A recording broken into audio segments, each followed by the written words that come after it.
مرحبا، عيني شلونكم؟ اليوم راح اسوي كليتشة طبعا بالزيت مو بالسمنة او زبد، وكليتشة تطلع طيبة وهشة.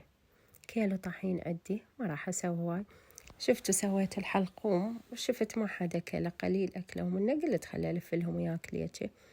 هنا خليت بيكنج باودر واحد بدال الخمرة، اللي يحب يخلي خمرة عادي يحط خمرة، وهيل وخاشوقتين سكر او شكر، وملعقة واحدة حليب، وعندي زيت قلاصين ونص راح اخليه، وقلاص مي اعجنها. انتو شوفوا الطحين ايش قد يحتاج مي، كل طحين يختلف. هنا هاي واحد، وراح اضيف الثاني الزيت، القلاص الثاني، هذا الثاني. وهنا راح اول شي اسوي هاي الحركة على مود يعني كل الطحين يصير يطب بيه زيت، وبعدين اعجنها. هاي صارت رملية، راح ابدي اضيف. قلت لكم اللي ما عنده حليب هاي يضيف حليب سائل قلاص. راح ابدي اضيفه شوية شوية، يعني مو كله.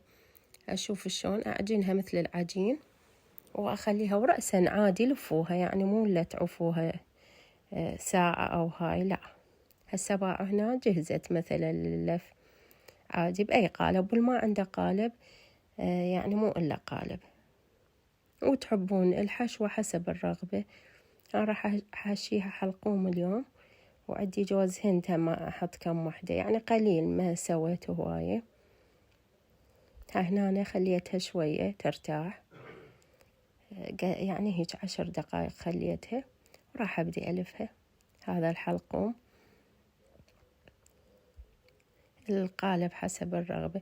هنا أنا طبعا خلصتها وهذا، وقعدت وقهرت القناة مالتي انباقت من عندي، فكلش تأذيت.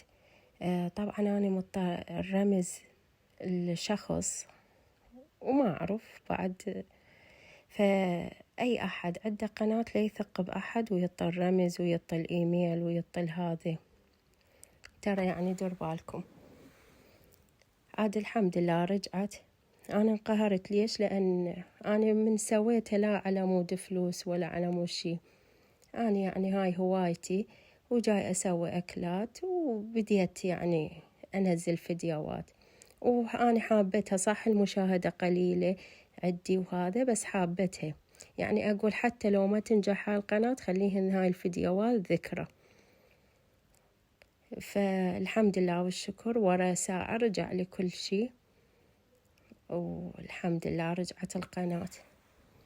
أنا من فتحتها ما فتحتها على مود فلوس أو مشاهدة، أنا حبيت عندي هاي هوايتي أنا يعني بالمطبخ وأكلاتي وهاي، وسويتها وحبيتها، يعني شلون ملتهية بيها، التهيت بيها، أحب أصور وأنزل الفيديوهات، والحمد لله والشكر. وعندي مشاهدات، وعندي يعني ناس يشاهدوني، والحمد لله والشكر. صح قليلين بس الحمد لله. هنا هاي لفيتها، عندي بيضة أحط لها نسكافيه أو رشة فانيلا، وتمسحوها بالفرشة، والفرن علقته من جوا وشوية من فوق. وهنا أنا استوت ما شاء الله، طلعان صينيتين وصينية يعني بيها مو مليانة. هاي شكلها النهائي، باعوا هالشي طبعا. وشكل الحلقوم حلو، هذا الأخضر والوردي كلش حلو، وطعمها طيبة، وتفيد ويا الشاي للخضار، وسهلة، المواد متوفرة بكل بيت.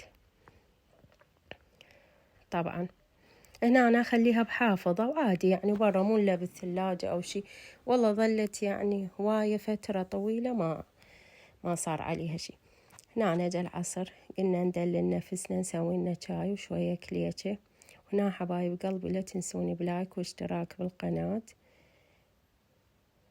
هذا شاينا، هذا الشاي من العراق، شاي جيهان طبعا، حبيته أبو الهيل. وباعوها هاي ورا يعني يومين 3 ما شاء الله هالشي. هاي مال جوز.